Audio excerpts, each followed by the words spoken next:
আরে সবার মতো নাকি আমার বয়ফ্রেন্ড ও স্পেশাল। হ্যালো,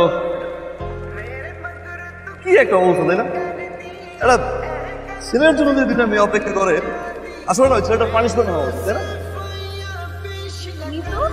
ও হচ্ছে আমার ফিউচার, শুধুমাত্র আমাদের ফ্যামিলিকে জানানো বাকি আছে, সব কিছু কমপ্লিট আমাদের সামনেই দিয়ে। ওর ভাইয়ের এত পাওয়ার, ওর ভাই যে অফিসে আসছে ওই অফিসে যে কোনো বড় অফিসার ঢোকার আগে এবং বের হওয়ার আগে ওর ভাইয়ের পারমিশন নিতে হয়। আমরা তো চিন্তা করছি আমি আর নিতু তোমার অফিসে একদিন যাবো তোমার ভাইয়ের সাথে দেখা করতে, এত বড় পাওয়ার। তোমার ভাইয়ের অফিসে পানি পানি পানি তোমার চটপটি খেতে হবে না।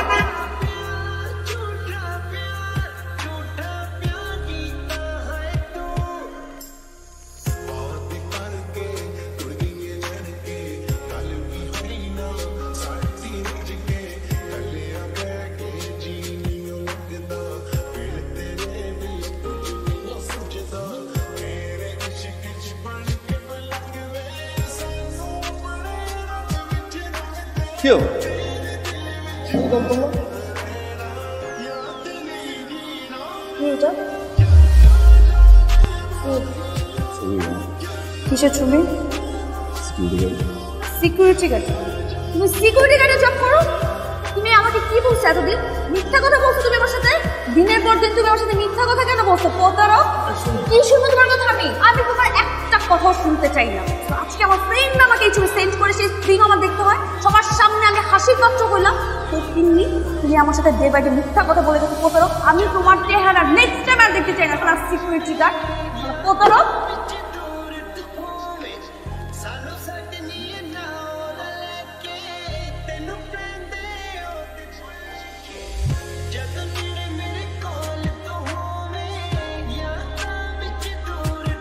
আরে এক ইন্টারভিউ দিয়ে এগিয়ে থাকলে হয়ে যাবে, একটা হয় না আরেকটা হবে, তো অভিজ্ঞতা একটা, তাই না?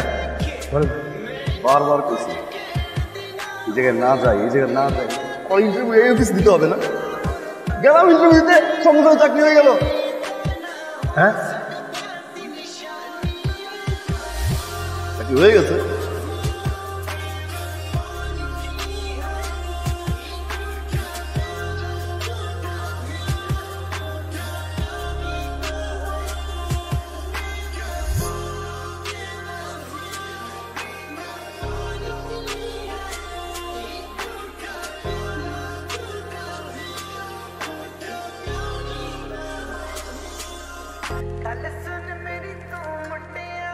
স্যার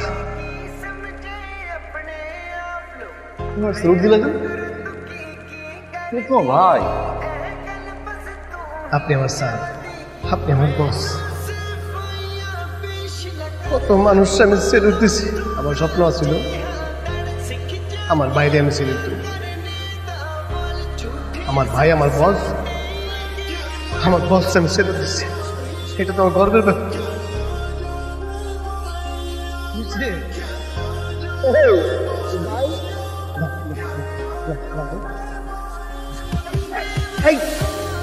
স্যার স্যার এটা আপনি কি করলেন?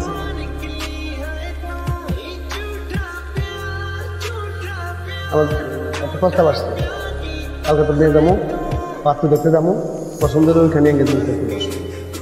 আমি বিয়ে দিয়ে করতে পারবো না, তুমি বিয়ে করো, পরে আমি বিয়ে করবো। আমি বিয়ে করতে মাথা করে দোকান দিকে মনে করছি না।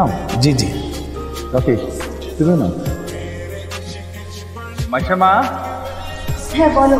এই মাইশা কোথায়? নিয়ে আসো। যাচ্ছি। আচ্ছা নিয়ে আসো।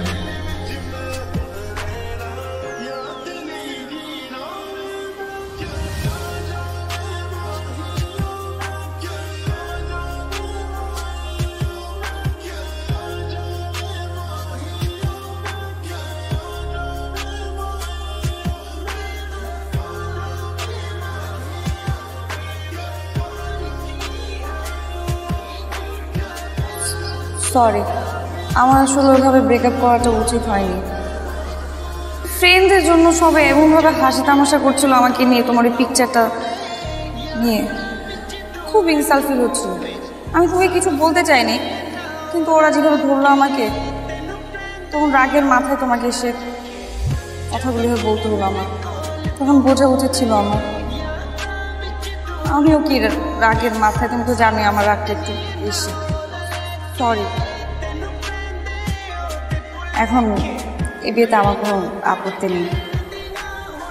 সত্যি? আমার কথা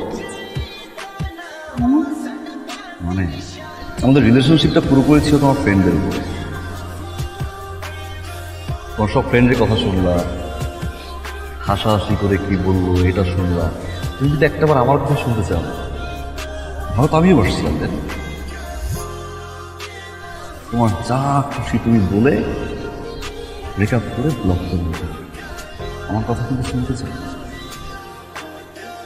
যাকে আমি ভালোবাসছি সে যখন জানতে পারলো যে আসলে আমি একজন সিকিউরিটি গার্ড, সে আমাকে ছেড়ে চলে গেল। আমি যদি এখন তোমাকে বিয়ে করি, কোনো কারণে যদি আমার চাকরি চলে যায়, আবার যদি আমার ভাইয়ের প্রক্সি দিতে হয়, তখন তোমার ফ্রেন্ড আবার ছবি তুলবে, আবার তোমাকে হোয়াটসঅ্যাপ করবে, তখন কি আবার ছেড়ে চলে যাবো? কখনো কোনো মানুষকে তার অবস্থান দেখে ভালোবাসতে হয় না। বুঝলাম, অবস্থান দেখে যে মানুষটা চলে যাবে সে আর যাই হোক, যে আমাকে এবং আমার ভাইয়ের সিকিউরিটি গার্ডের ড্রেসটাকে ছোট করে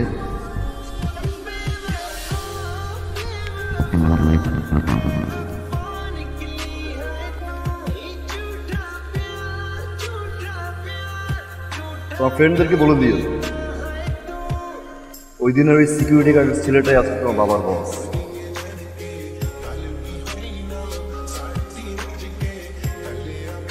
ভালো তো ছিল,